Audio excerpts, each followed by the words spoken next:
Não sabemos exatamente quais são os planos de Deus aqui para frente, ou até onde Deus vai permitir este grande mal assolar a humanidade. Mas um dos fatos que temos notado é que Deus está nos levando de volta às nossas origens, aos nossos antepassados, à origem de nossa humanidade como sociedade. A primeira Páscoa, por exemplo, foi comemorada no Êxodo, apenas em família, dentro de suas moradias. Deus mandou que eles ficassem em casa. E no 14º dia que Deus instituiu que fosse comemorada a Páscoa, exatamente seria o dia em que o anjo da morte passaria sobre toda a terra do Egito, buscando pelos primogênitos. Lá fora havia mortandade. Fora dos recônditos do lar só havia choro e amargura, porque não havia nenhuma casa sequer onde não tinha um primogênito. Lá fora, a praga mais mortífera passava, aquela que atingiu o ponto mais alto da ira de Deus. Segundo Deus, após aquela 10ª e última praga, o faraó finalmente cederia à saída do povo de Israel. Alguns anos atrás, publiquei uns vídeos de estudo no Facebook da Genesis International. São vídeos que mostram a repetição e a concretização das profecias bíblicas entre o Velho Testamento e os nossos dias atuais.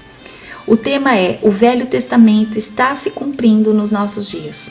Ao ler os livros dos profetas maiores, especialmente dos menores, você pode notar que tempos como este que temos passado agora estão se repetindo. Nossos irmãos do passado passaram o mesmo que nós. Eles também foram usados para falar dos sinais dos últimos tempos. Às vezes duvidamos das imagens que estão aparecendo na mídia, mas se assistimos vídeos feitos por simples amadores, gente comum de vários países espalhados no planeta que fizeram os vídeos com seus celulares de sinais estranhos no céu, por exemplo, águas que se tornaram da cor de sangue, comunidades inteiras morrendo de fome, sobretudo nos nossos dias agora, enxames de gafanhotos que já atingiram cerca de 15 países entre a África, a Ásia e Emirados Árabes. Isso é realidade e já estava previsto na Bíblia. As mega-organizações mundiais não confirmam os números de vítimas dessa praga, porque a atenção maior agora está voltada para o número de vítimas do Covid-19 e não para os que estão perecendo nestes primeiros meses de 2020. Na verdade, esses números sempre estiveram lá. Estima-se que cerca de 50 milhões de pessoas estão passando pela linha da desnutrição devido à praga dos gafanhotos. Plantações inteiras foram destruídas, cidades inteiras sofrem com a fome. Dados da organização PAHO mostram os números de pessoas com câncer. Mais de 262 mil crianças de 0 a 14 anos foram diagnosticadas com câncer apenas neste ano, e estamos só no 4º mês de 2020. No site da ONU, os números são alarmantes de suicidas. A cada 40 segundos, uma pessoa se suicida. O pior é sabermos que o maior número está entre os adolescentes e jovens. Onde está a salvação para tudo isso? Sobretudo agora, existe uma solução que pode alcançar a população mundial contra o coronavírus? Nós nem sabemos ao certo como surgiu este tal vírus, se foi manipulado em laboratório ou é o resultado do comércio desumano de animais selvagens na China.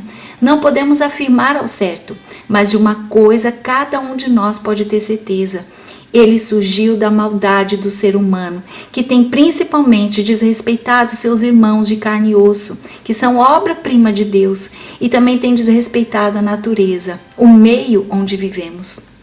Como extrair alguma coisa boa dessas tragédias mundiais? Primeiro, não olhe para os números, olhe para si mesmo.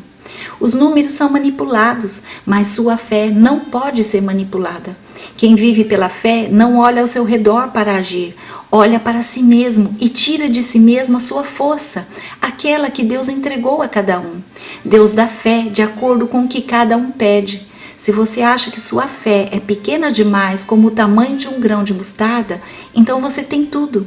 Pois essa comparação da fé descrita por Jesus não visa o seu tamanho, mas sim a força para se desenvolver e se tornar útil para si mesmo e para os outros lá na frente. Sua fé agora tem que ser útil, especialmente nestes momentos. Segundo, O mundo encontrará a salvação para o coronavírus se encontrar a salvação particular, ou seja, a sua salvação pessoal. Encontrar a cura pessoal, o alívio, o bem-estar espiritual e mental de si mesmo é o início da cura mundial. Por quê? Porque temos todos os meios de comunicação disponíveis dentro de nossas casas.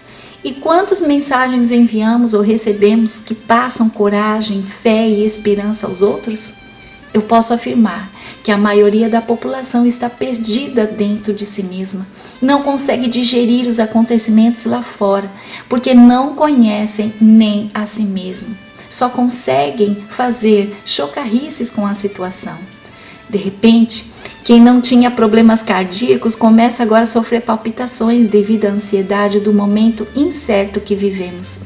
Pessoas que sempre estavam rodeadas de gente agora se sentem sós. Encontre a salvação para si mesmo. Busque a certeza dos fatos através da sua fé. Fé é ter a certeza que tudo acabará bem para aqueles que confiam em Deus, porque a palavra garante que nunca foi visto um justo desamparado. 3. Volte ao centro de tudo. Quem deveria estar sempre no centro de sua vida? Sim, Deus. Ele deve estar sempre no centro de tudo o que nos engloba.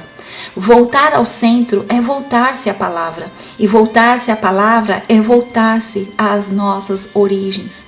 João 1,3 diz: todas as coisas foram feitas através dele, e sem ele nada do que existe teria sido feito.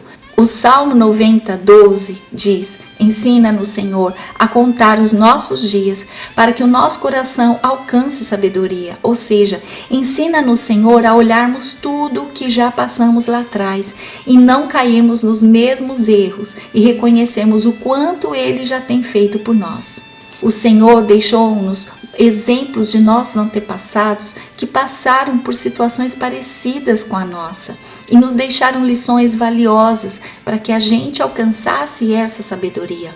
Com certeza, se olharmos para o que passamos e o que os nossos antepassados passaram, vamos ser forçados a peneirar as coisas mais valiosas e valorosas para nós.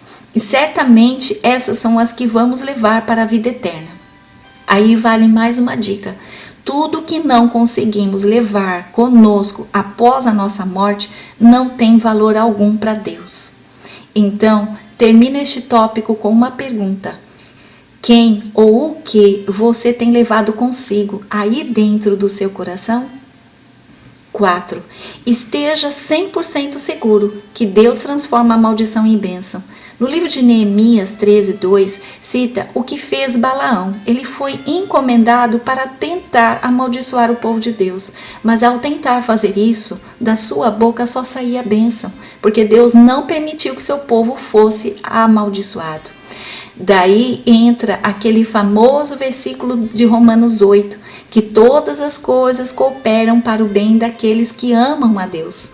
De muitas formas, Deus está utilizando dessa pandemia para passar pela peneira os nossos maus e antigos costumes, aquelas rotinas desenfreadas de antes, faltas de expressão de amor dentro da família, entre muitas outras coisas.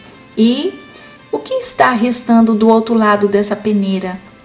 Mais tempo com a família, conhecer melhor nossos filhos, investindo mais em tempo de qualidade com eles e com quem amamos e estão próximos de nós. E damos mais atenção às necessidades dos que precisam de nós, porque, ao meu ver, muitos pais nem sabiam que os seus filhos estavam passando antes deste corona chegar. Todos precisamos uns dos outros neste momento. Uma boa conversa feita olho no olho é mais um remédio contra este vírus. Ficar mais em silêncio e escutar mais, falar menos, é a dica de uma vacina poderosa. Elias não conseguiu ver a Deus no terremoto, nem no vento forte, nem no fogo, mas numa brisa suave. Agora é tempo de aquietar-nos e escutarmos a brisa suave da voz das instruções que Deus trará a cada um. Então tenha certeza de que Ele transformará a maldição em bênção. 5. Deus quer que em meio a catástrofes o nome dele seja exaltado. Pense que para cada uma praga lá do Egito havia uma entidade maligna por trás e que, por certo, os egípcios os veneravam como deuses. Deus humilhou a cada um deles ao enviar as pragas. Eu concordo que estes momentos têm seus lados bem difíceis, mas agora Ele quer que comecemos a olhar para o lado positivo das situações adversas. Desviados estão se voltando ao Senhor de todo o coração. Pessoas buscam respostas e buscam mais a palavra de Deus. Muitos encontram alívio e consolo aos seus temores na palavra de Deus. Pessoas que não davam importância para ir à casa do Senhor, agora anseiam por estarem novamente com seus irmãos. As pessoas estão com mais sede da palavra. A única salvação ao Covid-19 começa em cada um de nós, ao reconhecermos a soberania do Senhor. Ele sabe de tudo e tem o controle em suas mãos. Ele sonda cada célula que temos em nosso corpo. A ansiedade produz a reclamação, a insegurança. Agora é hora de reconhecermos mais e reclamarmos menos. Dessa maneira, o gigante vai parecer bem menor nestes momentos. Reconhecer que Ele está no controle é contratar Jesus como capitão do seu barco. É criar imunidades ao seu sistema espiritual. É fortalecer-se por completo. Daí vem a verdadeira cura, a vacina mundialmente poderosa contra este vírus.